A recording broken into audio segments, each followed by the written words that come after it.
Hello, everybody, and welcome to Talking Elite, Episode 5. It is your boy, the Don Sean, and this is... Brother St. Polo at your service. Boys and girls, what's going down, everybody?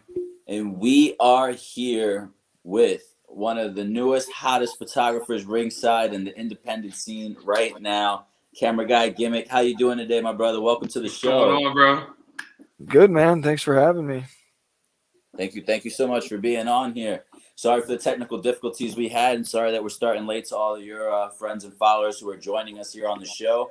If you guys are joining us, we are live on Facebook, Twitch, YouTube, Twitter. Thank you guys so much for joining us. Make sure you guys hit that follow, hit that share button, and we're just going to kind of just dive right into it, guys. We have an exciting show for you today. We're going to talk a little bit here with our boy Nick, and then we're going to kind of give you guys a more in-depth look, or as we like to call it here on the show, a different perspective at Don Sean and Brother St. Polo, and do our About Me this week, guys. I'm excited as well. At the end of the show, we will be announcing the winner of our Holiday Supreme giveaway.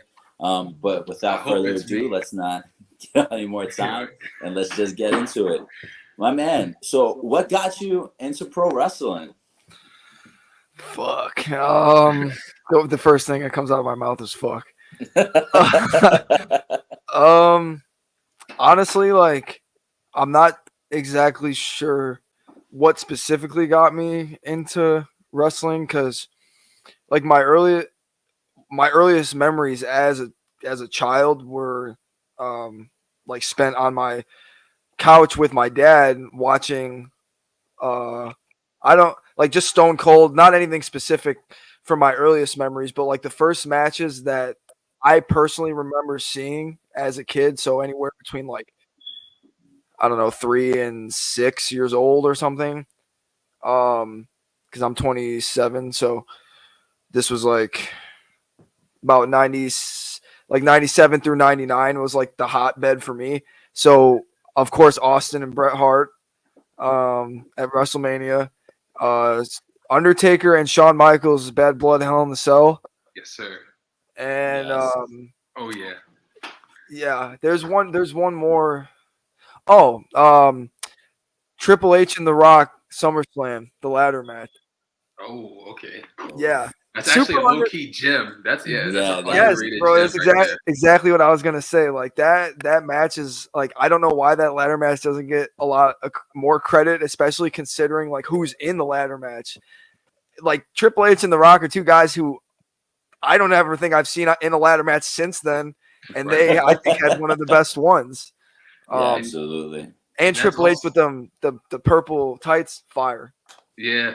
But I think he's still in DX with that in that match though, right? Yeah, that was like right when I think Billy Gunn and like Road Dogg were about to join. Yeah, it was at the tailspin of the ending of the Shawn Michaels era. Yeah. Mm-hmm. But yeah, like and the Royal Rumble, like any Royal Rumble, like really caught my attention as a kid. And like those matches and then like the Royal Rumble, those are like my earliest memories. So like I'm not sure exactly like what got me into it, but those are like my earliest memories, which is weird because my dad doesn't like wrestling and like he never has. So why it was on, why it was on like to begin with, I don't know. But obviously, like during that time, it was like a pop culture thing, you know. Yeah, so absolutely. maybe he was just trying to fit in. I don't know. But either way, I mean, it makes for a good story. That's awesome, man. I mean, I know I can attest to that. I'm only 28, and my brother right here is very close to that age group that we are in as well. If not, probably, I believe he's 27 or 26 himself. Yeah, sure. I'll be 27 in 2 weeks.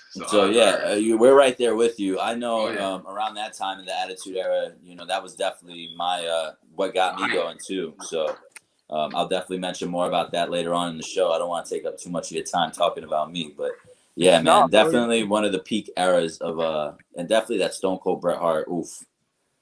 Chef's kiss. I have a lot of love for the Ruthless Aggression era too. Like I feel like that gets yeah, of course. A lot of people talk shit. Like, I personally prefer. I love Cena, so Ruthless Aggression. Here's my thing. Like, I respect Cena now that I'm like grown and I understand, but at the time I fucking hated him. Yeah. The thing was, I loved him before the title tag began with him, Randy, and Edge, and Triple H. Okay. At that point, I was starting to when the whole ECW One Night Stand was starting, and it was like, if Cena wins, we riot. I was ready to just burn down Hammerstein with them. Serious? You know, at that point, because so you're not like an OG like Cena, like when he was in the Trunks fan, or you are? I am. That's what I'm saying. I'm from there. I'm from the time where he came out, challenged Kurt Angle, and Kurt Angle was mad because he gave him a little more work than he was ready for. Yeah. You know, shook his hand type shit, and then like the Undertaker and all that, and then the transition into the Chain Gang and all of that. That was me. Sure. I love that. That was actually his best gimmick. I liked the Dr. Thugonomics was good. I don't know why. I kind of like the Chain Gang thing, but like right after the chain.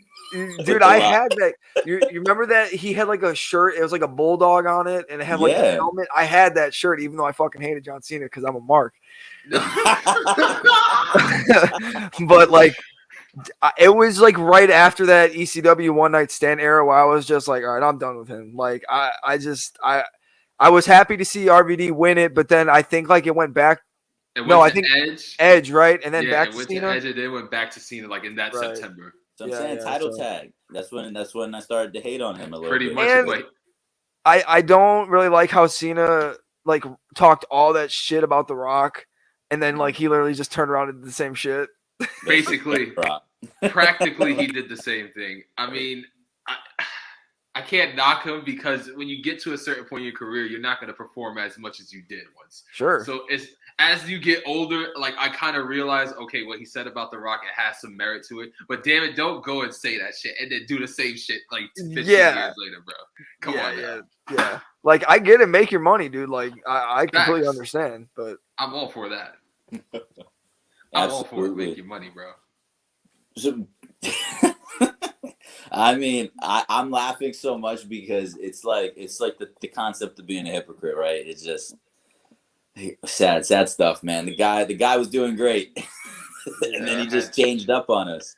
15 great years, and the refusal to go heel. Oh my god. I think that's what pissed off a lot, like the rest of the people that were just like, "Yo, I'm just done with this guy." Yeah, and like for him to not turn heel after all those years, and when and it's literally so crazy because he was talking about he had a heel gimmick ready. I guess we'll never know. Marketing, like he was way too much money, especially at a time where like business was down. He was probably like their main source of income. So turning 10 years, it would have been like 10 years reigning merchandise king. Yeah. And it would have been like when they turned Stone Cold heel after Mania and like business went down because like nobody wanted to see this shit. It's like we do want to see it, but then it's like the effects from that happening, even though we want to see it, like you can see it in the charts and shit, the stats. Right. Yeah, absolutely. Really interesting. But yeah, my man, I appreciate all of that and just some of that in-depth background into kind of the moments that got you into wrestling. But if we can, let's talk about when and where did you start photographing pro wrestling? Like how did that happen? Well, so like I started with music videos in like 2017, 18-ish. Because I knew I was like really involved in the underground Chicago music scene. Like for example, like I would book shows and stuff, and like I don't know if either of you are like familiar with like Smoke Perp. He was on like Double XL and shit, bro. I booked him before he was like anything. Like I was so in tune like with the underground music that I met this kid named Jeff, and he did music videos. And I've always been good like on the artsy side of like technology, like Photoshop and stuff like that. And I told myself if he can make music videos, then I can make music videos because I know how to edit and stuff. So like I bought a camera, not having any fucking experience with one. bought a camera and like just learn, and I had to learn the hard way, obviously, like by doing shitty videos and taking shitty pictures and just starting from the ground up. But like, of course, just from me doing that, and after about a year, I ended up with an internship at House of Blues, in Chicago, which gave me a lot of opportunities at other venues in Chicago to shoot for guys like Waka Flocka or whatever. Like I've literally shot for like that. Some of the, which is another reason why I want to do something else, is because I had did so much in the music scene. So when I got into the videography, I kind of discovered it wasn't my thing. It didn't feel natural. It didn't feel right. So I just started taking pictures, like with no thought behind it, and I just started shooting concerts instead of taking video. And then one thing led to another, and I was actually at StarCast, and I was leaving StarCast, and Steve is who is the owner of this promotion in Chicago called Warrior Wrestling. Okay. Yes. Okay. Yeah. So, Warrior Wrestling. Here yeah. on the So show. he was standing. So he was standing outside with a couple of like the young boys, I guess we could say, handing out flyers for the show. And like I said, I was at StarCast. I was actually like media at StarCast. So I was taking pictures at StarCast, which was technically like my first wrestling thing. But was this the first StarCast before All In? No, it was the one before All Out. Okay. So the one that was super pumping up too. Yeah. The one, yeah. So like basically, I looked at the flyer and I seen Mick Foley was on it. Like he had a spot with Frank the Clown, and like the Lucha Brothers were on that flyer, and Tessa Blanchard, and so I knew a few names. But like keep in mind, I was so I'm skipping a lot because I want to keep it somewhat short. But at this point in my life, I was very removed from wrestling, like about 5 years removed. So I didn't even know who Adam Cole was. Okay, Oof. I only knew the Lucha Brothers because they were AEW, and I had watched Double or Nothing earlier that summer, which got me into AEW. Nice. And then so like that's how I knew the Lucha Brothers, and then obviously Mick Foley, like, you know, growing up. So I seen that, and like I was like, oh fuck. So I turned around and I went and I talked to Steve, and I said, hey, like I just shot my shot. And he was like, yeah. But this is when Warrior was still in their like infancy. So they only had like a couple guys. And he was like, yeah, go ahead, come on in. And like I went and shot Warrior 6, and I didn't know fucking anything. I didn't know what the fuck I was doing. I walked in front of the hard cam like multiple times, was getting in people's way. Like, bro, it was horrible. It was awful. And that was like my first experience with shooting wrestling. Man, it's a long story, but it's a good story. No, it's a great story. I mean, that's a hell of a first experience. At that point in time, Warrior Wrestling was definitely young in its infancy. You're probably talking about the time where like Tessa had the belt still, along with I believe Brian Cage. It was the show that Brian Cage, I think, he either gave up the belt because he was injured, or like he defended it that show against like Mike Elgin, who like is not around right now. You know, that just tells you how long ago it was. But yeah, wow. Also like I think it was like Killer Cross versus Tom Lawler. Like the card was fire, dude. Yeah. I mean, Warrior Wrestling cards are stacked. I mean, Warrior 17 about to happen this weekend, and that thing is stacked to the gills. That match with Trey Miguel, Will Ospreay, and Blake Christian. Blake Christian is going to be insane. Yeah, bro. And I'm just lucky that I'm like a part of the team. Like I'm super fucking grateful that I'm like even a part of Warrior Wrestling. But all the promotions I'm with, I'm super grateful for. You know, because this shit is like us as fans. Like it's like if someone called you right now and was like, "Oh, come on, Talking Graves and replace whoever." Like, you know what I'm saying? Like you just be like, "Holy shit!" It's as a fan, like you just really appreciate that shit a lot. You know, not sound like absolutely. Absolutely, just kind of like you were saying. I actually work in the film industry as a Yahtzee stagehand. So I've set up massive amounts of like WWE events, from hanging the lighting systems and the truss systems that do everything, as well as building the ring. So I definitely, you know, I've been a part of kind of what happens behind there as well. So it's just something different when you get to be a part of what's going into it, rather than, you know, because obviously I have no affiliation with WWE or AEW or any other company in the world for that matter. you know. So, but when you get the opportunity to contribute something like that, I know, at least from my perspective, it's something that means the world to me, being such a big fan of the industry and what the talent does. You know, every man and woman who goes out there on that mat. So I can't even imagine what type of gratification it gives you being a wrestling fan, being out there. Yeah, dude, it gives me weird moments. Like, I don't know, like the only time I've genuinely like popped and been starstruck is when probably that first Warrior with Mick Foley, like, because I remember Frank Mir was there. Oh, shoot. And I got a picture of Frank Mir talking to Mick Foley, and I was just like, what the fuck is going on right now? Like, this kid that like that has no experience like with a camera is taking pictures of fucking Mick Foley and Frank Mir together, which I don't even know if another picture like that exists. Yeah, hey, you might be sitting on a gem right there. Think about that. You hold one of one. The one of one, and it's just like it's a weird like, for example, like I don't go up to these guys and like I'll introduce myself just because that's how the business is. Like, it's still very old school in the aspect of like backstage politics and like handshakes and all that shit. But when it comes to like, oh, will you take a picture with me? I don't do that shit. Like, I know people that do that, and I don't even know how they do that because maybe it's just like a social anxiety thing. But even though, like, okay, here's a good example. I took pictures for a Billy Gunn match earlier this year, and Billy Gunn is like one of my all-time favorites, like up there, top 3.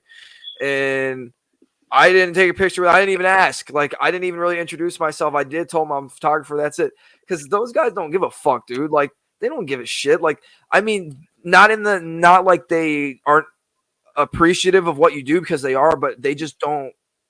They don't care, because you're gonna come off like a mark if you're backstage and you're working the show. In my opinion, you're not supposed to come off like a fanboy asking for a picture. It's just some inside. 100%. I mean, they even say it for us, you know, like the stagehands and stuff when we're working the events. Like, if you see the talent in catering or, you know, wherever on the floor rehearsing, just leave them alone. Don't bother them. They're here. You know, like I worked Evolution. That's like one of those times where like I was ready to mark out, you know, probably for the first time ever, having worked a bunch of events, and then just kind of like seeing so many of the talented like divas from like when we were growing up. You know, you saw Trish, you saw Lita, you saw all these people. Well, the moment I laid eyes on Lita, I was just ready to go running like for the win. Like, come sign my poster I used to have of you in my locker in 5th grade that I got suspended from school for, please, you know. But obviously, you know, we have to maintain. So that's really cool hearing, guys. You know, everybody joining us. This is a very different perspective you guys are getting. You know, if you guys joined us last week, we had the first female champs, the Renegade Twins, talking about their side of it, and now you guys are getting another side of it. Somebody behind the scenes who, like he said, just kind of picked up a camera and has kind of been running with it. So, with that being said, man, what's your favorite part of the process thus far? It's definitely not editing, because that shit takes so long. I don't know. I guess just shooting, like taking like the pictures is my favorite part, because I get to watch the match too. So I have like the best seat in the house, and majority of the time you're at ringside, right? Yeah, I'd say like 95% I'm at ringside, and I'll go back to like that picture of Brody that we're talking about. I'll go in the back to get shit like that, but it has to be like that because there's not another like ringside photographer that, well, depends what promotion. Like, for example, AAW, not AEW. They have only one ringside guy, which is me, but I also take promo pictures. So I have to find time in between. Well, I try to get everybody done before the show starts. I'll take promo pictures if they need updated promo pictures. And then I have to try and find time in between the show to go back and take pictures of people who might have not been geared up, or who maybe like the title changed and I got to get promo pictures of somebody with the belt.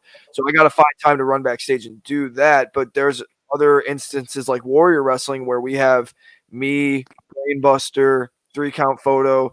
Like, there's a few different photographers there who just literally do only portrait stuff. So I would say like my focus is ringside, but I do both. I do promo stuff and ringside, but 95% is like ring. So were you running around like a chicken with your head cut off when Sky Blue beat Allison for the belt recently? Like No, trying to get that I photo of her with the belt? dude, honestly, like that popped me because like I know what's gonna happen because like I see the run sheet, so like I know who's going over, but but a lot of the times I don't really pay attention to that stuff because like I just look at it for the time to like know if I have time to run back and take pictures or whatever, take a piss. So I don't really pay attention to that shit, which I didn't that day. So when she won, it popped me because like dude, Sky is someone who one of the first matches I ever shot for AAW was Sky versus Sierra. I think it was the second match I shot for them, and that was last October, like when we just came back from like COVID. So like there was only 15 people in the fucking like arena. Jeez, And, right. bro, it was crazy, but that's when I first met her, and since then she has grown so much over the last just year, and she's only like 23, dude. Like she's going to be a fucking star. She's already starting to get like this cult following and shit, like Oh my god, girls yeah. do. But she like really like, and I've been such a visual contributor to her career over the last year, because I've literally her, Sierra, and can't think of the third one off the top of my head, or like the top 3 wrestlers I've shot this year. I've shot so many Sky Blue matches that seeing stuff like that makes me like, that's the shit that gives me goosebumps because I can feel that. You know, I can feel her emotion and like her getting emotional, and I'm capturing the moment. So I'm seeing this shit that I'm capturing of them getting emotional, and it makes me emotional, you know, because it's just, we're fans, dude. It just goes back to when you watch the shit, like when I was there when CM Punk, like, dude, and I'm not even really a CM Punk mark at all, like, but when he fucking came out, I felt that shit because I'm a fan. God damn, you was in the United Center that night? Oh yeah, fuck yeah, dude. I was like, I was right next to the floor. I was like the row right before floor level. Yeah, you are not gonna miss that. No. Hell no, bro. No, and I wish I was like shooting AEW that day. I've had an opportunity to shoot a couple AEW events. Like I shot All Out this year, and then I just recently did a Dynamite in Chicago. But that one I like bought tickets to go as a fan because, like you said, I wasn't gonna miss that shit. Yeah, right. Absolutely. I was there when they came to the Prudential. I'm gonna be there when they come back to the Prudential. Unfortunately, I'm not going to the Nassau Coliseum. Well, no longer Nassau Coliseum. Now the UBS Arena, Long Island, rather. But shoot, I'll be at Winter is Coming next Wednesday night, so in Dallas. So that will be something else. But yeah, like you were saying, she definitely is blowing up and grabbing. I think Hangman gets the win, dude. I just can't see him losing the title in his first defense at that. It's his first defense of the title. That's the one thing that AEW is so good at is they got you. Like their unpredictability is top notch, bro. Unless it's dark. Unless it's darker elevation. Even Element of Surprise is on there too. Match announcement. Right. When you see Dark in Elevation, you know. I mean, some guys you'll know from the indies, but damn, you'll just be like, damn, they just there for enhancement purposes. Like, so I'm not gonna lie, like if they had Woods beat Shawn Spears on that Dark episode, I would not have been mad. He's the pure champion. There's no reason he should lose to Spears. Right. You know what I mean? If they want to do the open door, forbidden door thing they got going on, but I digress. I'm not Tony Khan, so they're gonna have Woods. They're gonna have Woods up in there soon. Well, the way that they look at it is they're not going to bring talent in to fucking win. Like they're not going to bring in someone who doesn't even have a contract with them to go over a talent that does. Well, like that's what they did for Rosa, Thunder Rosa. Well, they brought her in, no contract. Listen to this. Here's some insider. So Chris Statlander was our AAW women's champion, right? Yeah. And she was the champion before she got signed. So she got signed, and then obviously COVID happened. So like, she only defended the belt like once or something because she got signed. So she was gone and COVID. So, like over the summer we brought her back, and I think she had one defense, and then we were going to get the belt off of her because she got signed and she's not around. So we put the belt on Allison Kay, and TK had a huge issue with Statlander losing that match. Oh shit! I think I heard of this though. How the fuck do you want us to get our belt off of Statlander? Like without, and I think there was a fucky finish too. Like it wasn't even clean. I'm pretty sure someone interfered, and he still had a problem with it. So like that just tells you, even when they send these girls or guys out to these like indie promotions, they're not gonna. If they do lose, like it has to be against like fucking. It has to be good. It has to be against somebody that they would probably be putting on a mainstream level themselves. That they, like a legitimate loss. It has to be a legitimate loss in a way. Like Josh Alexander went over Daniel Garcia in our like Lynam. It's called Jim Lynam tournament. That's a good example right there. I mean, Josh Alexander, he might work for a different promotion, but his stock is a little higher than Garcia's. So like, you know, it's really is all about politicking, dude. It really is. It really is. It's kind of crazy to hear it like that, but like you kind of figure. I mean, the guy's been not to say anything. He's kind of been showing new sides of that pyramid that is, or that Rubik's cube that is TK. So for sure, lately I feel like, especially like when it comes to the female wrestlers. I mean, you heard the whole interview thing about NWA Empower, and then now look, the lady he kind of gave that rub to. Or whatever. She works for AEW now. I don't know if you guys saw that. Yeah, I did. So that's pretty interesting. So you said you were kind of into wrestling and you were into like the Attitude Era stuff. So would you say WWF was the wrestling promotion for you growing up, or were you like the Monday Night Wars, WCW a little more, ECW a little more? What was your thing? No, I was definitely WWF, but like I didn't watch WCW, but I loved Goldberg. Just Goldberg. Just Goldberg. I liked Sting, and I liked DDP, and I liked Buff Bagwell because he had a fucking top hat. But I loved fucking Goldberg. I still love Goldberg like to this fucking day. Wow. That is pretty cool. That is pretty damn cool. I'll show you what I got. That is wavy. Since we're showing things. What? How long ago was that? When did you get that sign? Oh, I bought it. I bought it signed, unfortunately. Oh man, what? I mean, it came with like the certificate and all that shit, but you know. So I still have a 1998 original Toy Biz WCW Goldberg Big Head. Fuck yeah. Damn. That's dope. We just go through the wheel. You got Simpsons figures back there? What is that back there? Where? In your Detolf. This one? Oh, I didn't even notice that one. Both of them. I see Pops in that one.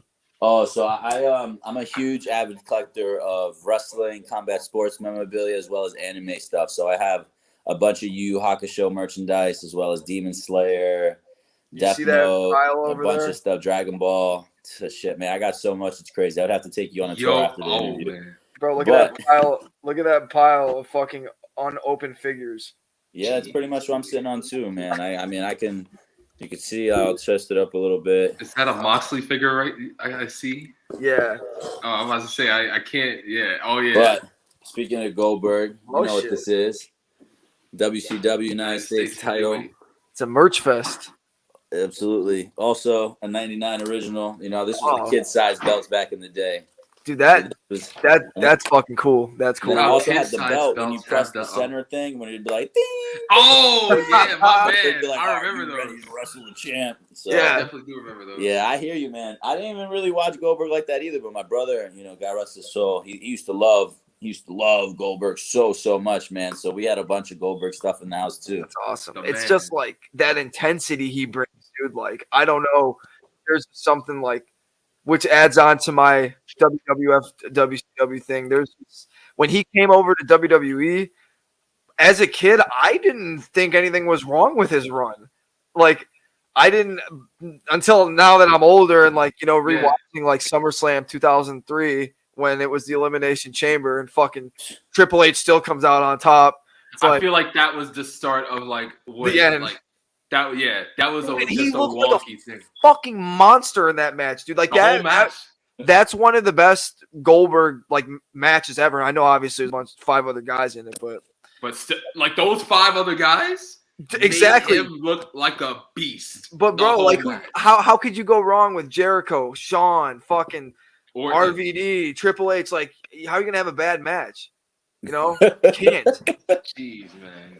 But okay. Anyway, I digress. So I remember when I would flip through the channels when I was like old enough to like actually understand that there was more than WWF, that I would see ECW sometimes, but I didn't know what it was. Like I knew Taz and RVD were from ECW, but I didn't know anything about ECW. So like I played some of the WCW video games, and that's about as far as I went into other promotions. Wow.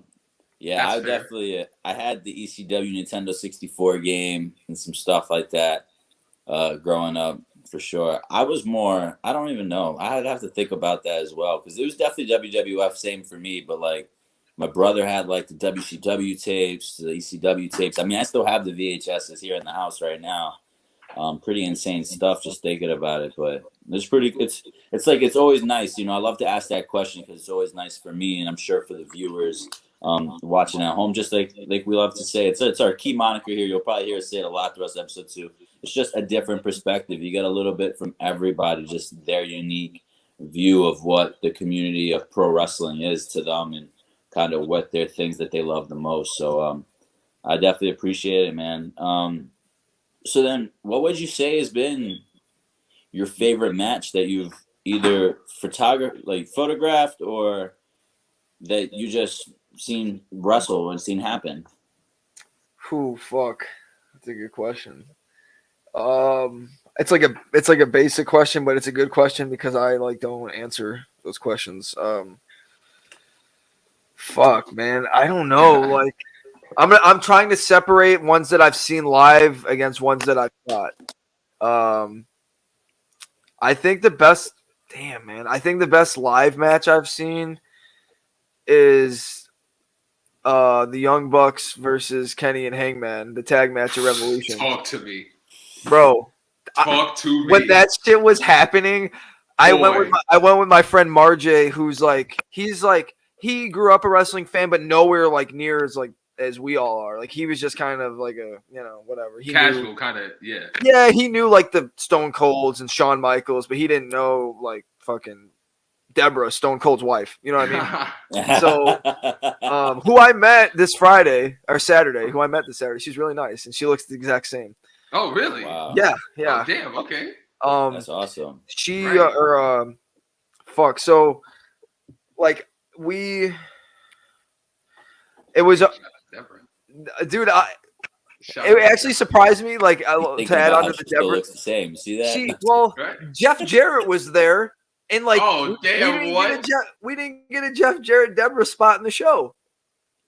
Like missed opportunity. Right. But no, so like me and Marge, my friend Marjay, were sitting in the stands like watching this fucking tag match, and I'm like tapping him on the shoulder. I'm like, dude, I'm not just saying this because like we're here. I'm like, this is some other shit right here. Like you feel it, and like for the last 10 minutes, everybody was standing up. Like it was just, bro, it was unreal. Now like shooting like my favorite match I've ever shot. I'll have to like cap it at like 3. I'll have to give 3 because this is like part of a project I'm working on for the 12 Days of Christmas. I'm gonna post like in order my favorite matches of the year, with my pictures obviously. So I think right now it's a tie between Daniel Garcia and Josh Alexander, which was at AEW 2 months ago. Josh Alexander and Fred Yehai went 60 minutes, a 60-minute draw at AAW, this promotion I shoot for in Chicago. And fuck, man. I think probably Darby and CM Punk. I got to shoot that. I shot all out. So those are probably my top 3. Hold up. You say Darby and Punk, but you don't say the Lucha Brothers and the Bucks? Dude, that to me, okay, like what was different from that match than their all out 2019. Like it was just in a cage. And It was just, okay, that's fair. I felt like their 2019 match was better, but then again, like I agree. Watching from the crowd, it was kind of hard for me to like see through the cage, so it kind of took it away from me a little bit. Gotcha. Okay. I agree as well, especially because the delay in the the delay in the ending and just the situation with the top of the cage and all that. I agree.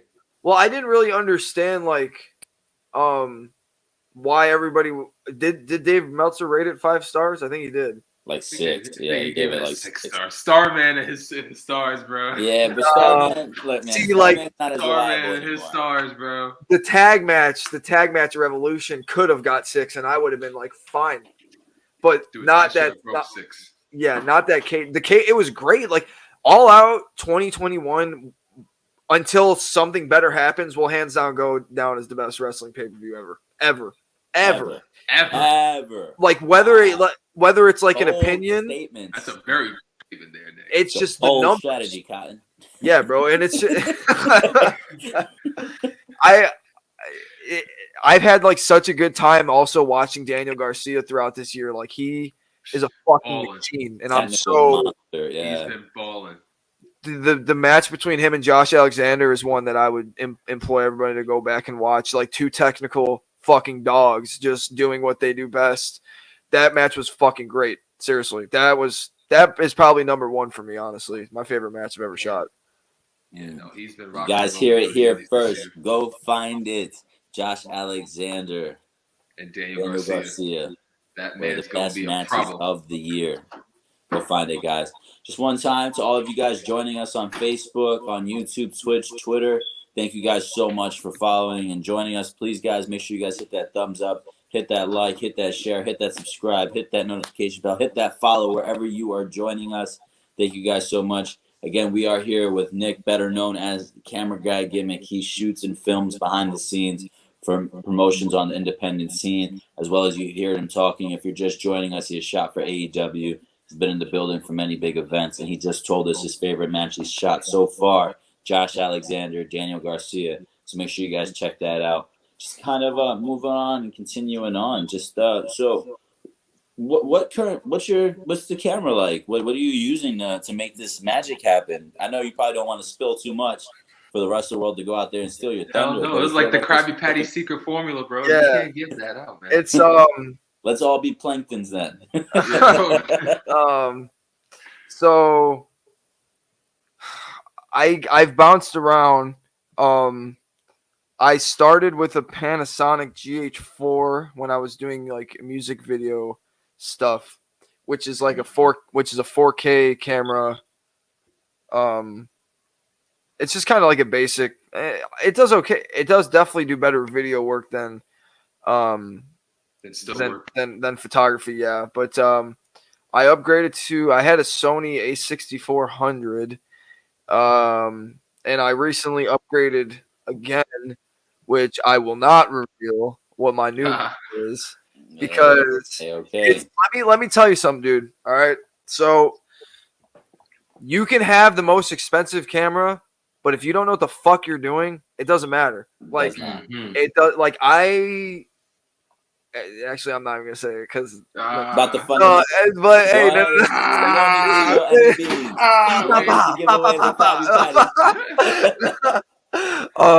but like I actually like I'll get. So I have a G Master lens, which is like, I mean, the lens alone is $2,000.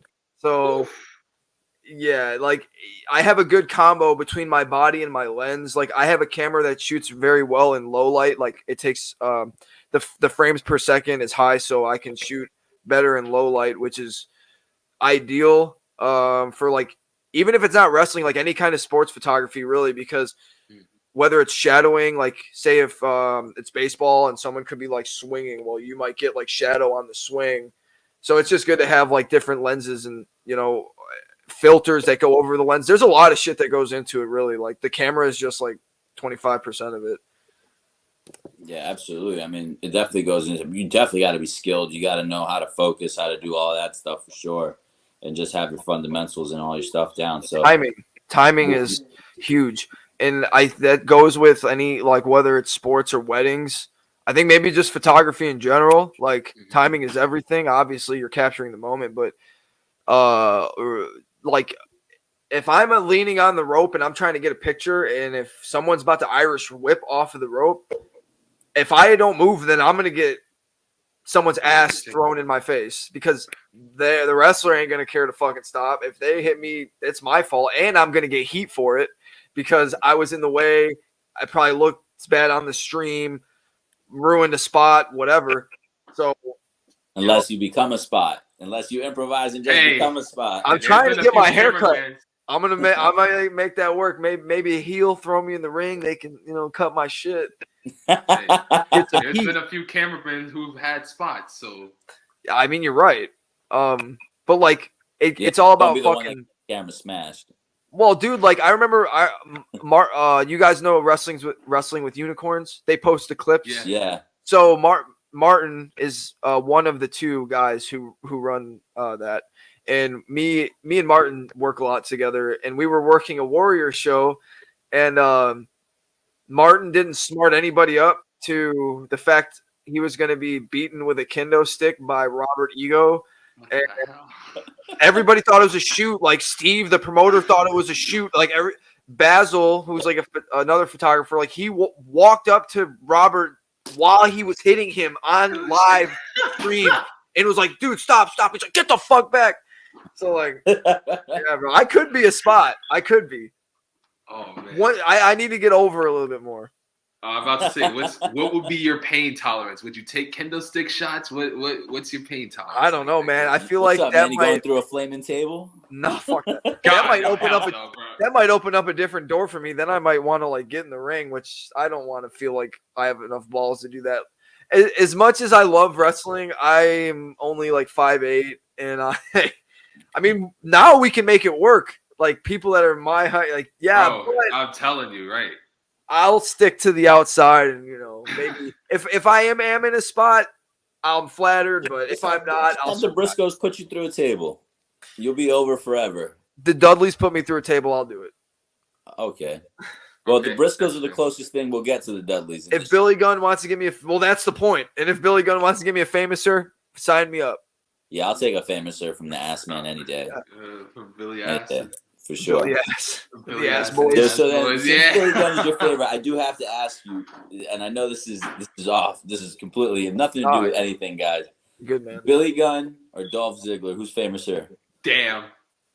I mean, okay, I have to pick Billy Gunn because he's the OG, but like the originator, of course. Dolph is, oh my god, he is literally just somebody who would fucking flourish as like a top heel. But he even did it as a babyface, dude. He's such a good worker, like in a seller, and I wish that dude deserves so much, man. Seriously, I feel bad. Let's look at this comment here from our boy. Shout out to our boy Daniel Eldon Cassiano joining the show. He said, "Imagine Nick is in a cage match with a top cage slam on thumbtacks." Jesus, my guy's talking about a spot. You gave him a whole. You just RIP the guy, my man. Yeah. Why'd you RIP the guy? Dude, in the match, why won't you? I better have a fat payoff if I'm doing anything like. I can't even, bro. If I stub my toe, I'm bitching. so if I step on a thumbtack, I've stepped on a thumbtack because I've been a part of like matches where fucking guys like 2 or 3 times I was involved with tack spot. Well, not in tack spots, but like I was taking pictures, and a couple of them went through my fucking foot. I got to take pictures of one flaming table inside of a building, and it was kind of sketchy. It's kind of sketchy. Well, I mean, I'm sure there's been sketchier out there. I mean, Tournament of Death and such like that. At least you're not out there shooting stuff like that. Yeah, bro. I actually would really like to shoot a GCW show. GCW, huh? I was just about to ask you that question too. I had talked to like the leading photographer there, and there's like so many people there. Photographer, they have like a lot of guys, and like Martin, who I was talking about from Unicorns, he's there. And like this is also insider from what I understand is that they don't pay their photographers. So if that's the case, then I definitely ain't gonna be there because for the like Martin, he literally right before Matt Cardona fucking unveiled himself to Nick Gage. Yeah. When he was pretending to be Moxley, Martin was there, And right before that, he got fucking cut open on his hand from a piece of glass that flew out of the ring. Fiberglass. Dude, and he had to get like, I forgot how many stitches. He's gonna correct me, but like I afterwards on Facebook, he was saying like he could still like barely feel like his fingers and shit, and like, yeah, you know, that's the one thing, man. I love, and I've seen, you know, between ICW and then like extreme, like that whatever it was, the one that they had on the dark side of the ring. You know, long before GCW. Now with GCW, and I'll tell you, I was literally just telling my wife about this not too long ago.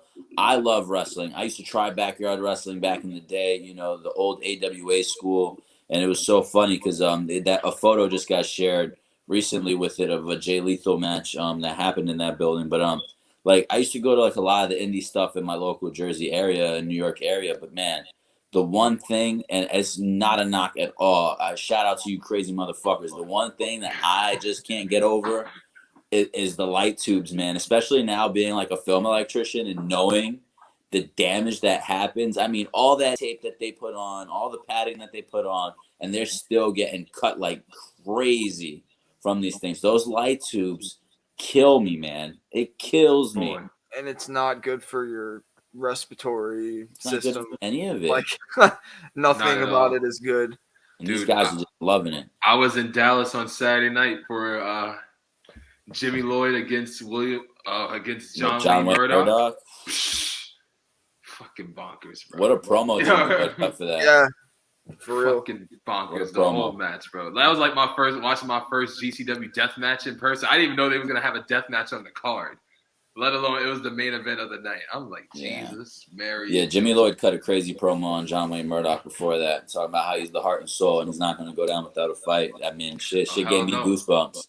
You could feel the passion too. His voice was breaking so much and cracking so much. I was like, yeah, my guy's feeling what he's saying. Yeah, no, those are the best promos, though. Yeah. Like you have to feel it because if you don't, then that's when it obviously comes off as artificial, and then that's when people start to talk shit. It's when it comes out like the feds. That's why we don't do scripts, man. If it's not like a super emotional moment, it's about you getting into the character enough to where it is emotional to you. You know, like it might not be emotional to you personally, but it's emotional to your character, and you have to be in that mindset because you're not portraying yourself, portraying a character. Yeah, absolutely. So let's talk about it, man. Since we kind of talked about the camera, we talked about what got you into it, we talked about currently some of the stuff you got going on. So what would you say then has been, you know, we talked about a few matches earlier that kind of grabbed your eye. What would you say is your favorite match of all time?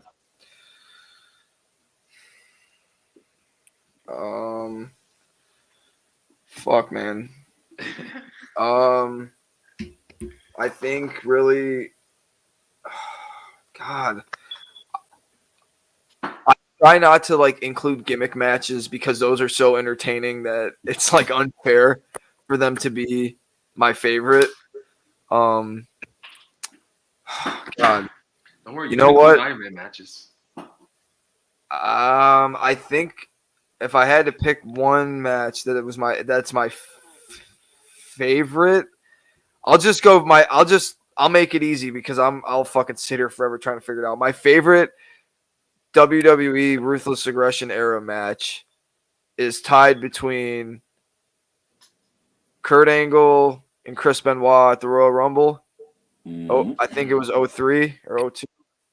03. Mm-hmm. And then the triple threat at WrestleMania 20. Oh, yeah, damn. I don't know why. Yeah, you can't. WrestleMania 20 is my favorite WrestleMania. Really? Oh, really? Yeah. Oh, let's talk about that because that was literally the next question anyway. The favorite pay-per-view of all time. Let's talk about why. I don't know if it's my favorite pay-per-view of all time, but it's definitely my favorite WrestleMania. I don't know why. My stepdad like used to like steal cable and like pay-per-views. So when I was a kid, I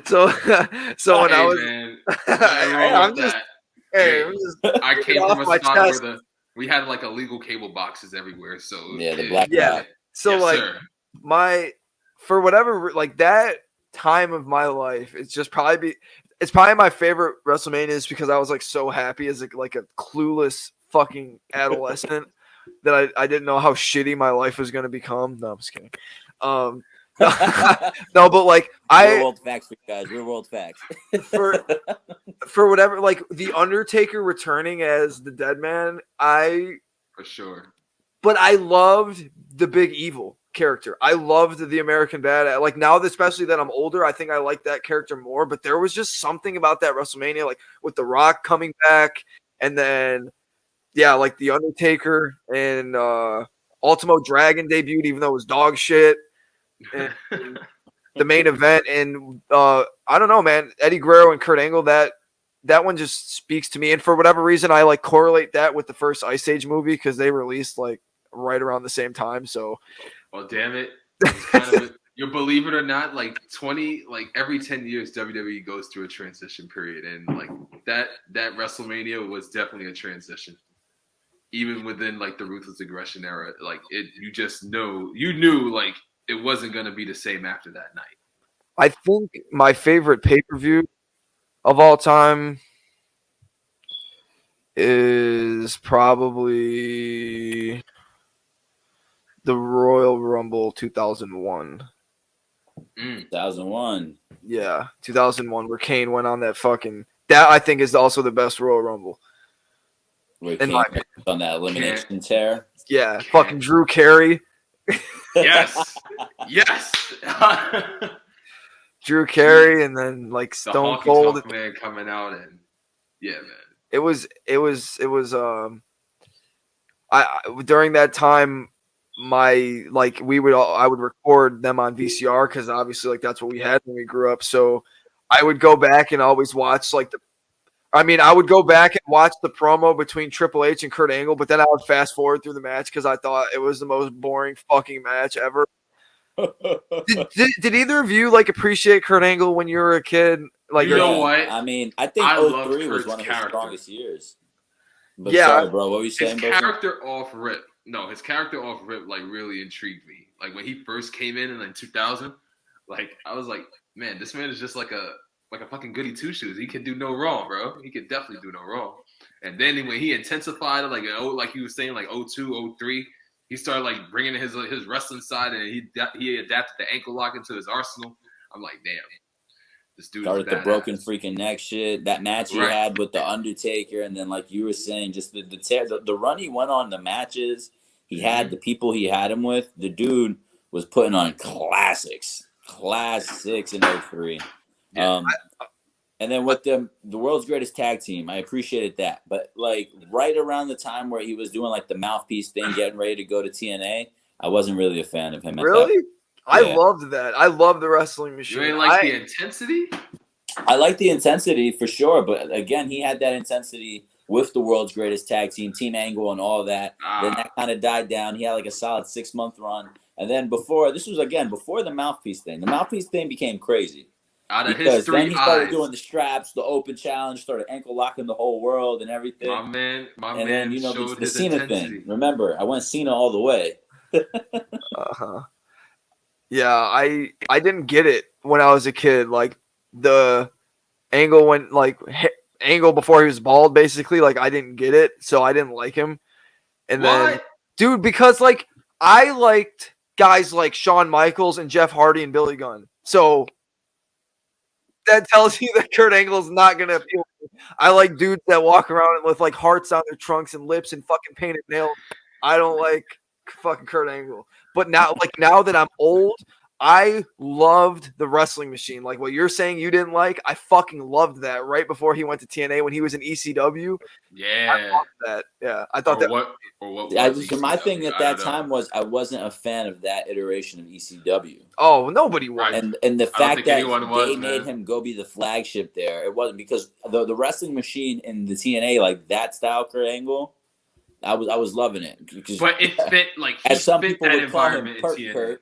You know, he was going off at that time. He was going. Dude, he fit that environment off the stage. He did crazy shit in TNA. Without him and Jeff Hardy and Sting in TNA during that time, I don't think TNA would have had as much steam as they did. And it's no way. It's crazy. Not. They had the fucking roster. Carter shit. I know. But like at the end of the day, like I think Hulk is really the one that kind of fucking put the nail in the coffin. Oh, he's racist piece of shit. Thank you. I Thank you. That Let entire, me go on a that entire rant about how he's a No. racist piece of shit real quick. January 4th, 2010. Nobody, the moment TNA like killed itself. I for whatever reason, I'm saying this a lot. When he came back in like 2002, when he after he wrestled The Rock at WrestleMania, when he won the belt at Judgment Day against Triple H, I loved it. I fucking love that. I don't know why, because I hate Hulk Hogan, but like that era Hulk Hogan, that old ass grandpa Hulk Hogan, I love that shit. I love that. And when he was Mr. America, and they were like, "Oh, we don't know who that is." That shit was good too. Gregory, when he had the whole thing, and he was like, "Well, yeah. There's a rumor that you're the Hurricane." That was one of my favorite things. I'll tell you, one of my favorite things in like the old man Hulk era was and if you're a fan of Ruthless Aggression and Shawn Michaels, I'm sure you probably saw the newest episode they just had with him. And man, they brought up 06, the match between Hulk and Shawn, and they were showing the overselling, but they weren't mentioning it. That was probably one of my favorite moments in all of wrestling, is Shawn Michaels overselling Hulk Hogan. Every move. But you know why? But you know why he oversold all of that, right? Tell us, brother. St. Paul, tell us. Inform us. Inform the world. So the thing is that Shawn mentioned that there was supposed to be a 3-match series between him and Hogan, and the thing was, to do the one. Hogan and his ego got away again, bro. That ain't gonna work for me, brother. Facts. So Hogan, I think it was supposed to go down like Hogan was supposed to win one, and then Shawn was supposed to win the next one, or vice versa. Shawn was supposed to win this one, and Hogan would win the next one. Either way, from what I understand, is they talked about doing the 3 like you said, but they only got as far as talking about the second match because Hogan said he wanted to go over in that one too. Jesus Christ. So they didn't even. What Shawn wanted was 1-1, and then Hogan going over. Right. Because he's Hulk Hogan and the Icon. Right. He wanted to do the series with them. And then Hogan wanted no, I'm going over and everything. I'm 2-0-ing you. I'm closing you out. And for Shawn, that didn't work. And I mean, for me, why would I even bring that up then? For you to go over me twice? You know what I mean? Yeah. I mean, if you see the case here, when I do like a tour one day, you'll see I have a whole homage only specifically to Shawn Michaels. I have the replica belt, a bunch of different figures, bunch of VHSs, all that. I'm a huge Shawn Michaels fan. So I will say this. At the time in which, especially with his return, Shawn Michaels was probably as over as he's ever been outside of the initial coming of DX. Mm-hmm. So, like, why wouldn't he want to go over? Of course, I'm not going to drop 2-0 to this guy. The guy who's about to put me down with a leg drop. Come on. I seen a picture. It's actually ironic we're talking about this. I seen a picture today floating around on Twitter of the names Hulk Hogan has lost clean to, and it's only like 13 people. Jesus, Mary, and Joseph. Not very long for a 50. That's not a long career. list. That's in. You know who's on the list? Triple H. Of course. Of course. Triple H. You lost clean to Triple H? Yeah, at fuck, I can't remember. I think I know. I think it was a SmackDown show though. Probably. Yeah, probably. I think it was. Dude, for all the honestly, like, I don't. My thing with Triple H is like I really, as a kid, again, did not like him because, like, he always won. But now that I'm older and like I understand like the business, I think he's one of the best like performers of all time. He's I mean, yeah, he does some shitty things like bury people and like fuck over Booker T and fucking his title win at WrestleMania. But like when it comes to psychology and working a match and overall working a character, he could be a babyface if he wants. He could be a fucking heel, and he can be the best heel in the fucking business.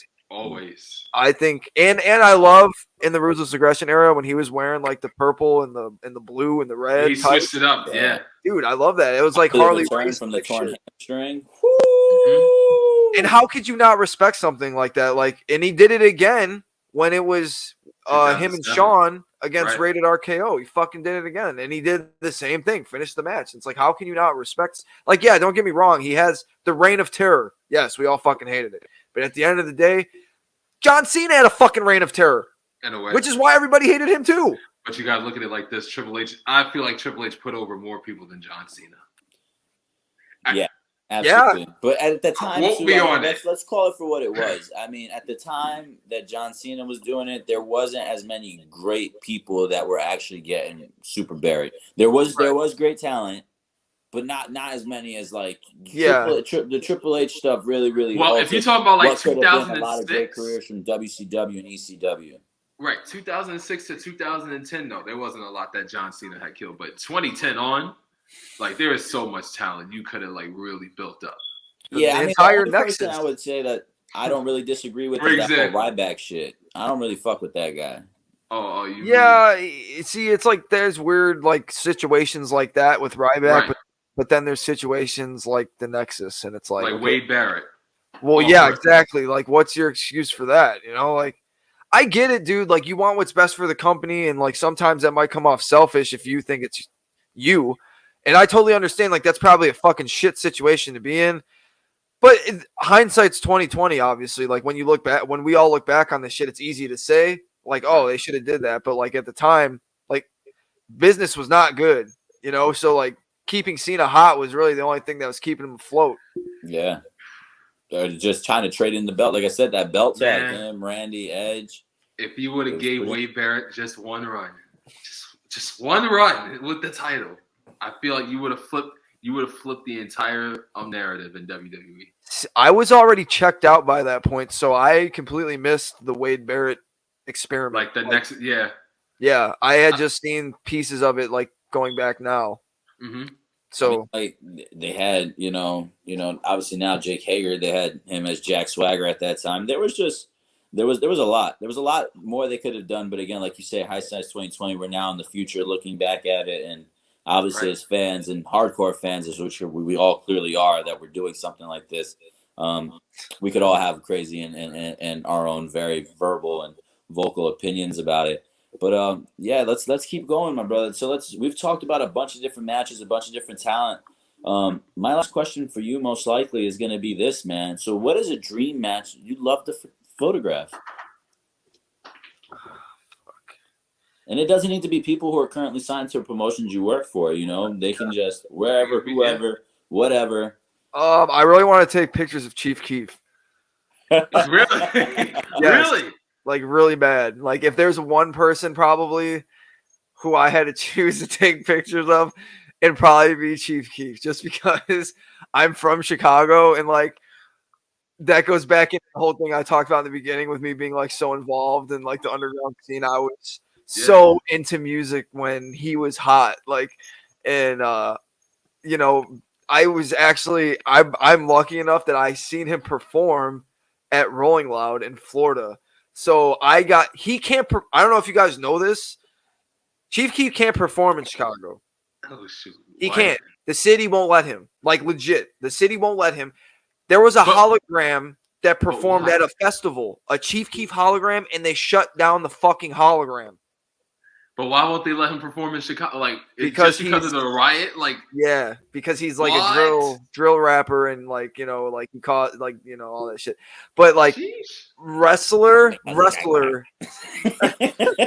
want, if there was one person, probably Jeff Hardy. I'd love to take like portrait, like those blackout pictures of like, you know, Jeff Hardy. That would be fucking awesome. Yeah, man, shit, I can't even imagine. I'm a huge Hardy Boys guy. Well, hopefully he's gonna be. Well, I mean, let's just fucking call a spade a spade. He's gonna be in AEW. So eventually, hopefully, he's vocal about it. Yeah, especially after everything that happened. This, you know, God willing, hopefully his health and everything's in order. You know, obviously nobody knows the 100% facts of what happened this past weekend at the live event. With there's been rumors that he passed out in the ring and it came back too, and that's why he left. And then obviously him being sent home. But it looks like, I mean, just based off the weekend alone, it looks like a lot of guys are about to pop over. Jeff, Kyle, possibly, maybe, God willing. You know, I'll ask you this before Jeff, Nick, who is it like that you would like to, you know, get a shot with in 2022, if it is possible? Hopefully I get a chance to like work with Keith Lee. Limitless. Like anybody who really like recently got released, I like. I shot Braun Strowman's first match back. Ah, yeah, the Titan. Yes, sir. Yeah. I saw that. Which was lackluster. Yeah. Yeah, it's not. damn. It's just because I'm a huge fan of Hakeem Zayn and Jake something. Maybe I might be a little biased because I work with them a lot, but I think Hakeem Zayn is one of the most underrated wrestlers, talkers, promos, period, today. Like, seriously, if somebody is trying to get involved or like interested in like a new heel or something, like trying to dig their teeth into somebody new, and you don't know Hakeem Zayn, or Rohit Raju is what he's called in Yes. Impact, dude, he is so fucking good and he deserves so much more. Unfortunately, the show was just kind of like a meet and greet with like a little bit of wrestling. So Jake and Hakeem or Rohit just kind of worked over EC3 the whole match until like Braun got the babyface hot tag, and then that was it. Like I didn't even get like a Braun Strowman Jake something stare down. Like, and they're two big fucking mammoth men. That was a good opportunity. Yeah. But they just wanted a good match. In the match. well, for something like with something that has like all the legends, like fucking Deborah, Jeff Jarrett, Shannon Moore, fucking the Gun Club, Mick, or the event that like they're not coming. I get you. They're not coming for the wrestling, like they're gonna be happy as long as they see Braun Strowman do this. Go around the ring, which he did. But anybody who really came out of WWE recently, I'd really like to work with. I got to shoot a Buddy Matthews match, which was fucking awesome. Secret's out, my man. The secret's out. The secret's out. Yeah, definitely. Which match was it? Him and Malachi? No, it was him and he wrestled. God damn, this is gonna piss me off. He wrestled somebody at Warrior, and now I'm gonna figure it out who it was because this is gonna piss me off. Chandler Hopkins. He's with I think he's with MLW. Yes. Chandler Hopkins. Yeah, he wrestled Chandler Hopkins. Oh, that's awesome. I mean, guys, you guys have heard it here with Nick. Nick's been with us, gracious enough to give us his time. Thank you so much for coming on to this show. We are pretty much done with the interview aspect of it. And guys, pre-show, Nick was kind enough to share some photos with us that we're going to be putting up here on the screen for everybody to see. Is just kind of give us some backstory, talk a little bit about what it is that's going on either in the photo or what went into the photo. So we appreciate it, guys. Just guys, as a reminder, please, if you are joining us here on the show and you see these photos, these are all original content, all of Nick Camera Guy Gimmicks. So please do not screen grab, do not try and do anything with these photos, or if you do post and share these photos, please make sure you guys give our man Camera Guy Gimmick the credit for his hard work. He is scouring the earth, giving these professional wrestlers and getting these events, getting these photos. So we do want to respect his quality of work and him as well, the same way you guys would respect us. And if you guys are still joining us, thank you guys so much. Make sure you guys hit that like, hit that share, hit that follow on whatever platform you're joining us on. This is Talking Elite episode 5 with our boy Nick Camera Guy Gimmick. I'm Don Sean. This is Bro St. Polo, and we're gonna get into these photos now, guys. There's some pretty awesome photos here, and I can go in the order that they're in. These photos are badass, bro. Thanks. Or I can just put them up randomly, and something is telling the Don Sean we're gonna go in a random order, and I think I'm gonna pick what may be, to me, an ominous and favorite photo currently that I've seen out of these 5 as the last one. But I would like to start with this photo here. Damn. Guys, you see this here on the screen. My man, Nick, tell us what is going on here in this photo. Where is this photo from? So this is that's Mance Warner, obviously. Good old Mancer. That's from AAW's Defining Moment. Let me plug them real quick, guys, because I don't know if you guys are, if like you two are fans of independent wrestling. AAW is literally like exactly like Warrior Wrestling. They put on some of the top, not just shows in Chicago, but in independent wrestling. So definitely check them out if you haven't. They have a bunch of free matches up on YouTube, like Nick Gage versus Matthew Justice, and Yep, that's actually I do follow them. We Yeah. are friends of them on the show on Instagram. Sweet. But we follow them all over. That's gotta why get I to need an to ask you AEW. about the Sky Blue and Oh, Allison K thing. Oh, true. But So yeah, dude, this was a street fight between SGC and Infamy. It was specifically Mance and Manders against Joesa and Robin Steele. Joesa's normal partner, Dion Roosman, is out with injury. So this is a photo from that match where the titles were on the line and SGC failed to reclaim their lost titles. So Mance was sulking in defeat here. Absolutely. I mean, look Great at that. fucking picture. That's pretty fucking picturesque. Look at that. Right. Look at the blood spot. I mean, Right. wow. Yeah. That I'm is like looking vicious. deep into where the wound is like starts. Like, geez, man. Ew. So while we're talking Yeah, about like- AEW, a defining moment, I mean, brother St. Polo, do you want to talk a little bit about what you're seeing here in this photo? I mean, I just see like nothing. My man Mance is just looking like dazed. My man Mance is just. I'm trying to look at it sideways, Don Sean. I'm like, geez. Yeah, you see me too. I mean, look, I can tell you right now, just from seeing this, you can see the story. I mean, Nick, wow, and not even guys. I'm not even just saying this because he's here on the show. I'm Right. giving my honest opinion when I say this. You can see the story in his eyes, and the moment you captured, without a doubt, you can see like that That's a hell of heartbreak, a like you're moment, saying, from not being able to regain the belt, the blood, just the combat aspect of it. He doesn't look so beaten and broken as more that he seems just beaten It's and more like a broken look hearted. of disbelief. Yeah, it Yeah. looks like a picture of disbelief. Like so many emotions you could capture. Like you could just they say a picture's worth 1,000 words, man. Hey. Like shit. You're right. A million right there. Yeah, I'm gonna continue Right. on. We have the defining moment right here, so I believe then this would probably be then the other side of that, huh? All right, yeah. Oh, you know what? Okay, here we go.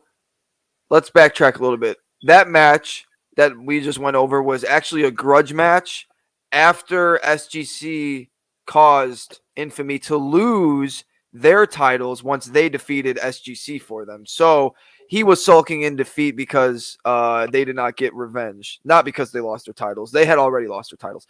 This picture here, I can't really talk about Kurt Stallion too much, but I'll talk about Jake. Jake and Kurt, I think this was their first or their second title defense. They since have lost. Well, Jake lost the belts at this past Windy City Classic. We had to get the belts off of them. I don't want to offend anybody because Stallion has said some comments, so I'm not gonna say anything about him. No, hey, you're like we said, brother. This house is your house, so Oh no, trust me, it's not me. I personally don't give a fuck, but I don't want to offend somebody letting them know that I don't give a shit. So Right. I'll not say anything. Nah, I get you. I Respect. get you, my brother. No doubt. We respect, like we said, we definitely, guys, if you guys have watched the show, I mean, you heard us say it last week with the Renegade Twins. If you joined us in the prelude, you saw with the Machine, Sam Shields, as well as with Guapo Grande. We definitely don't like to get to social and political topics or anything like that. So we definitely appreciate that for sure. So, guys, moving on, we're going to look at one more Wait. Was someone shooting on here last week? So? Someone was shooting on here last week? No, nobody was shooting. I mean, the entire interview is always pretty much a shoot, but nobody was We going always crazy. shoot here in the penthouse, man. Don't you worry about Nobody was that. shooting on anything we don't want to talk about because they would have been thrown right out the penthouse, never to return. Sure. Yeah. But looking at one more AEW defining moment photo he shared with us, guys, we're gonna pull up, one of my favorite female wrestlers in the industry, Allison Kay. Hey. Yeah, dude, I've become a huge fan of Allison over the last year. She defeated Statlander for the belt. Don't remember exactly who she defended against at defining moment. But she has put on a number of good matches. It wasn't Marty Bell? Didn't she wrestle her tag team partner, I believe, for that? No, belt? no, she. I don't know who she wrestled here actually. Dude, I shoot so many matches that sometimes it's hard to It's A-okay. It's A-okay. look back. But but she had a really good match with Nicole Savoy. Really, her whole title run really honestly was kind of eye opening to me as a performer, as her being a performer. She's a pro's pro. She knows everything that a wrestler needs to know, like about working a match, and I think if she doesn't want to be signed, then she won't be. But if as long as that's what she wants out of her career, she's going to be scooped up. I think. Like a Planeteer, the power is yours. Dude. I'll tell you something. She's probably one of the most. If the hottest is not a good word well, I guess with context, she is like one of the hottest female wrestlers, independent wrestlers, like period, not looks. I'm talking about work.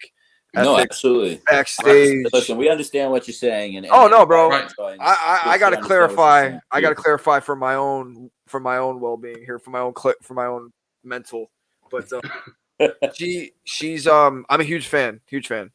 Yeah, I mean, absolutely. I love her. I think she is probably one of the most accomplished and people who would consider independent. To me, she's not independent. She used to go by the name Sienna. For anybody who's not familiar, currently goes by the name Allison Kay. She's held multiple titles, including the NWA. You know what I mean? She's been there, done that. And like you said, as long as she doesn't want to be signed or be signed, I agree. The world's in her pocket, and I think she's going to bring a big crowd wherever she goes for sure. A beast in the ring. And then we're gonna move on from this photo, guys. If you're a original fan of WCW and just wrestling from the start, I think everybody's gonna appreciate this photo.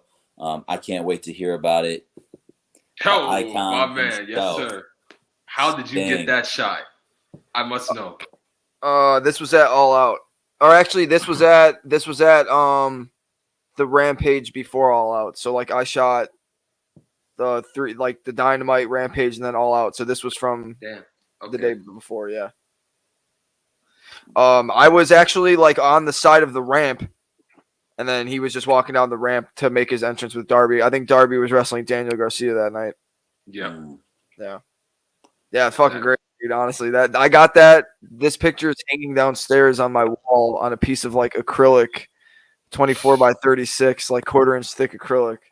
Shit, yeah, I'm thinking like if you're ever into selling a print, I'm at shit. I'm a huge Sting fan, my man. Yeah, I will man, take it. Icon. Name your price. I'll do a plug actually, since you guys are bringing up prints. I am a print operator, like as a shoot. That's my job. So like, this is a sticker.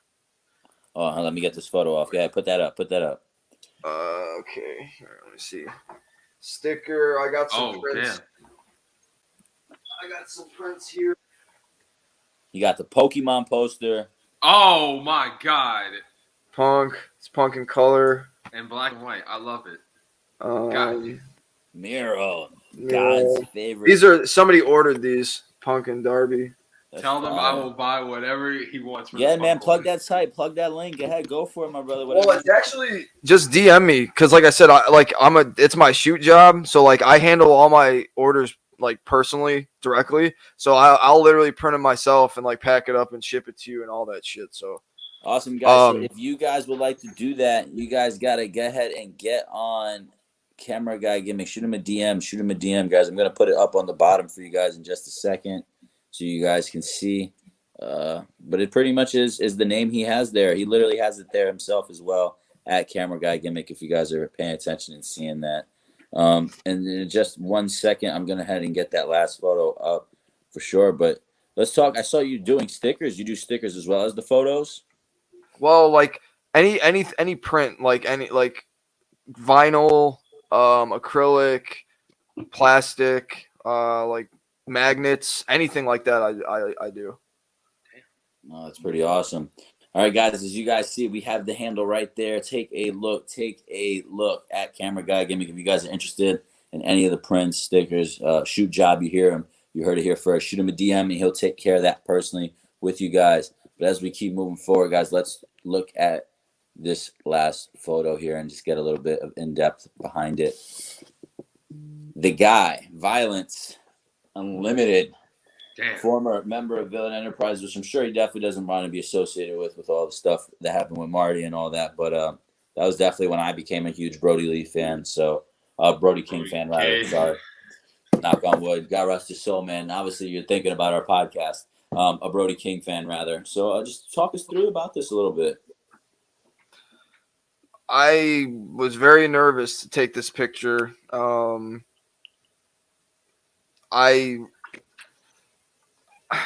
He's one of the guys who I really wanted to work with all year, so that's kind of why I had like so much.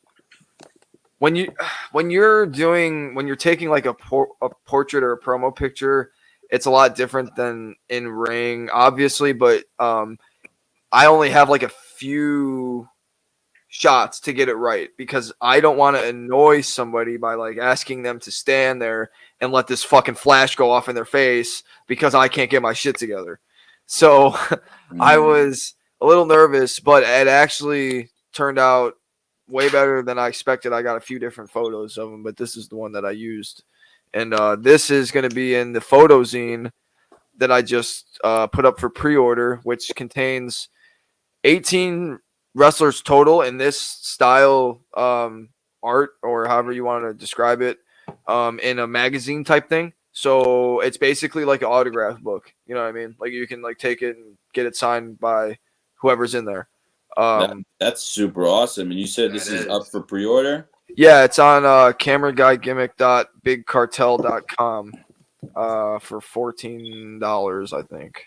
Hey, I think you're gonna definitely get an order out of me later today. You'll get an order out of me. Shoot. Thanks, it's a collaborative effort with me and AAW, so it's like it was my project that I started doing. I would do pictures like this for all different promotions, but they want to do something with it. So you know, I've been in like PWI and shit, you know, which is cool, obviously. But I think putting this like photo zine out is gonna be like probably like my most proud. Oh hell yeah! This is your like literally like your. Is this like your first like major kind of a project or of anything? Yeah. I mean I've sold prints and shit, but like I've never put out a book. So you know, it's not like it's like just what you said, like a print book to get like an autograph book. That's you know, that's super in terms important. Of like a massive project, day and age. It's a good concept. I just try to leave it open for future editions by not because like there's only 18 wrestlers, but at the same time, like think about how long it might take you to fill up a flyer full of autographs with wrestlers that might be on that show. So like in that time it's going to take for somebody to fill up a book, I can get the next one ready. Yeah, absolutely. Impressive. Damn, that really is impressive. My brother, I know in the beginning you kind of mentioned that you're getting your setup set up, that there's something coming from you and AAW, a collaborative podcast. Did you want to take a moment and speak on that a little bit, or is that something that you really don't want to share too many details on quite yet? No, yeah. So we're still like ironing out the details. Yeah, pretty much how much you can stamp. That's a good comparison. Hell yeah.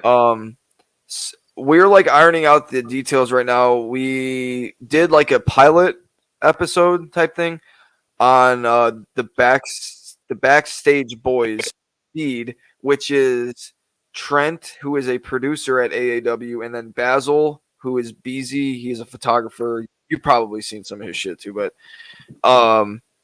we did a pilot episode on their stream, which is available on the Backstage Boys YouTube, and then also SoundCloud and fucking Apple Music, Spotify, wherever you get your podcast. But we're just going to go over like shows that had just passed. Like, for example, we just had the Windy City Classic. So we're going to be going over the card, who won, show some pictures, have guests come in that were on the show, like Gringo Loco or fucking Ren Jones or Fred Yehai or whoever, have them come on, talk about it. We're also going to like review old AAW shows. So it's just going to be like a cool review type thing that we do. I think it's going to launch in 2022, like actually launch. Awesome. I mean, hey, I know we're We'll definitely be excited looking forward for that one. ginormous fans of the industry as a whole. So without a doubt, definitely guys look out for that. If you guys just joined us, thank you guys so much. Talking Elite episode 5 with Camera Guy Gimmick. Nick, as you guys heard him say, he is indeed getting something together with AAW. Like our boy Danny comments, it's something similar to like the Passport. It is like a photo zine, 18 photos, something he's been working very hard, dedicating his time into. A book for you to pretty much fill up with autographs. You guys can get that at cameraguyGimmick.bigcartel.com. For a fair and affordable price, guys. That's the most important part, guys. Oh yeah, that's the best price I've heard for an autograph book. It doesn't break your wallet to be a wrestling fan with this. In moons. Best price I've heard for in moons for autograph book. But absolutely, guys, you can catch our boy here at Warrior Wrestling, at AAW, at other events, sometimes at AEW. You can catch his work all over social media, all over PWI, everywhere. Just, guys, remember, if you guys see his photo not getting credited or something, make sure you guys are reporting that or making sure that you're commenting his name to make sure he gets the credit he deserves. Shout out to all the photographers out there that do work their asses off. But shout out to you, Nick. Thank you so much for coming on to Talking Elite and giving a different perspective. Appreciate you for your time in the penthouse, bro. You got to fit that tagline in there, huh? Always. Yeah, thanks, guys. I know I could be long-winded at times, but we appreciate the long-windedness, sir. Yeah, I don't know how long your shows usually are, so. For all I know, this could go like 2+ hours. So if you want to stay and talk all night, we could stay and talk all night. We're those don't tempt me, dude. Don't tempt me. But, no, if you guys ever want me back, dude, seriously, I'm absolutely, brother. You are more than welcome back anytime. Thank you so much for your time. Thank you so much for everything. Have a blessed holiday. Do your thing, man. And I will be in touch, and we'll definitely have a return to the show, and I'm sure with many more updates to these great plans and things you have going on. But definitely we'll be in touch with you most likely after we're done, because I definitely want to see what's up with that print stuff. Oh, yeah. Of course. All right, my brother. Thank you so much, man. Appreciate your time, brother. See you guys. We'll meet again soon. Yes, sir. All right, guys. I think we're just getting better and better with these guests on, Sean, I tell you. Hey, man, guys, that has been Nick, also known as Camera Guy Gimmick. You can follow him on social media. Like he said, I got to get the tagline in, guys. As you can see under us, this is literally what it is, guys. It is a different perspective.